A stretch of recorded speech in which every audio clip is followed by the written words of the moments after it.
ازيكم يا حبايبي؟ يا رب تكونوا بخير. كل سنة وانتم طيبين. شهر مبارك عليكم وعلى أمة المسلمين أجمعين. بصوا بقى الفول. أنا عاملة شوية فول حلوين قوي. مش موضبينهم بقى اللي هو بتاعتي البيت. الأول أنا مدمساه قبل كده من فترة، حطله طماطم وحطله عدس. فأنا مش هعمل كل ده خالص. أنا هعمله بطريقة سهلة، بطريقة العربيات اللي بتلف في الشارع والمطاعم بتاعت الفول والطعمية. بطريقة احنا في واحد بيبيع بيمشي عندنا هنا كده، بيلف بالفول بعربية. وانا سألته هو يعني من دور ولادي كده. فانا سألته وقال لي على الطريقة بتاعته والسر بتاعهم. فانا ايه هعمله النهاردة بالطريقة بتاعت الناس المطاعم والعربيات. بصوا الجمال بتاعه حلو قوي. يلا بسم الله الرحمن الرحيم. انا جايبه كيلو فول بس نص ونص، نص بلدي ونص مستورد. احنا هنوفر كل يوم هنجيب ب10 جنيه فول ونتسحر بيه؟ لا حرام. ده غير بقى شوية بطاطس وغير حتة جبنة جنبيها. لا احنا هنجيب الفول ونوفر.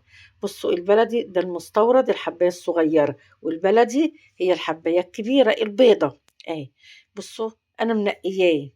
اعملوا اللي انتوا عايزينه. انا قلت اوريكم النوعين، انا جبت نوعين وقلت اوريهم لكم. اه انا هعمل البلدي النهارده، هصوره قدامكم. اه هحط عليه ميه بس. انا كنت بالليل هحطه وهبيته طول الليل في الميه. هبيته طول الليل في الميه. ولو لقيت حبايه عايمه بعد نقعانه بالليل هشيل الحبايه اللي هي الفاضيه. لكن الحمد لله ما طلعش فيها حاجه فاضيه زي الفل. بص الحبايه بيضه زي الفل ازاي، زي القشطه. اهي. طبعًا أنا صفّيته من المَيّة وغسلته مرّتين تحت الحنفية. أهي. نيجي بقى هنا. الدمّاسة دي بتاعتي دي أصيلة والله، بقى لها 20 سَنة عندي. إيديها اتكسرت وبرضه حاباها. الألمونيا بتاعتها كويسة أوي، أوي، حلوة. فأنا محتفظة بيها. هنعمل أهو بسم الله الرحمن الرحيم. هنحط نُص الفول في أرضية الدمّاسة من تحت كده، النُص. هنعمله بطريقة سهلة جدًا، جدًا. أهو. حطيت نُص الفول كده تحت ومعايا جزراية. الجزرة دي أنا إيه هاحطها من عندنا. بتاع المطاعم ما بيحطوش جزر، ولا بيحطوا عدس، ولا بيحطوا أي حاجة خالص، غير حاجة واحدة حاجتين اللي هاقول لكم عليهم بعد ما إيه الفول يستوي. أهو. حطينا الجزرة أهيّة في الوسط كده، في وسط بين الفول من بعضه يعني. أهو. بسم الله الرحمن الرحيم. أهو. وهنحط بقية الفول عليه. كل يوم نشتري ب10 جنيه فول بقى، وحبة صغيرة ونقلي بطاطس وحتة جبنة وبتاع، لأ نوفّر. هنوفّر حق الفول. حطيت بقية الفول عليه على الجزر ومعلقة على مَيّة بتغلي. ما ينفعش نحط مَيّة ساقعة أبدًا هيجلد.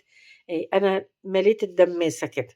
بصوا النار اللي هتفضل عليها ال3 ساعات ونص ولا ال4 ساعات على كده.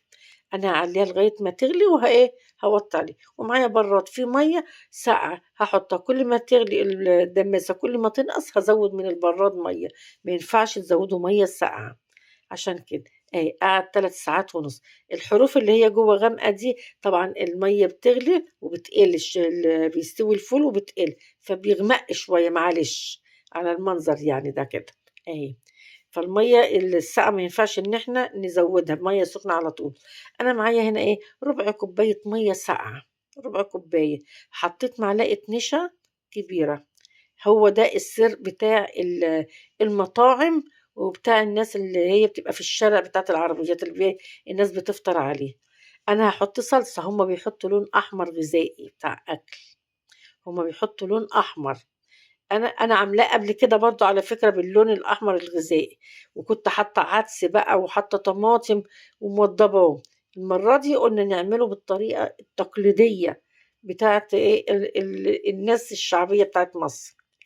حطيته أهوّة. المَيّة باردة على فكرة، المَيّة باردة. أهي. هاقلّبه كلّه كده مع بعضه من تحت لفوق عشان يتقلّب كلّه بالنشا. وهاسيبه كمان نُص ساعة على البوتاجاز. بُص اللي بيطلع ده الحاجات الصغيرة دي الجزر. أهي. بُصّوا طبعًا السُمك لسه خفيف خالص. هاحطه كمان نُص ساعة على البوتاجاز. بُصّوا الحبّاية عاملة إزاي، هو استوى. 3 ساعات ونُص واستوى. ليه؟ عشان أنا سِبته طول الليل في مَيّة نعقاه. التن يعني أمّا بيتحط في مَيّة طول الليل بيساعد على التسوية على طول. أنا حطيته نُص ساعة، خد نص ساعة على البوتاجاز. وادي الفول بعد ما خلص يا حبايبي. بصوا السمك بتاعه، بصوا بسم الله ما شاء الله اهو.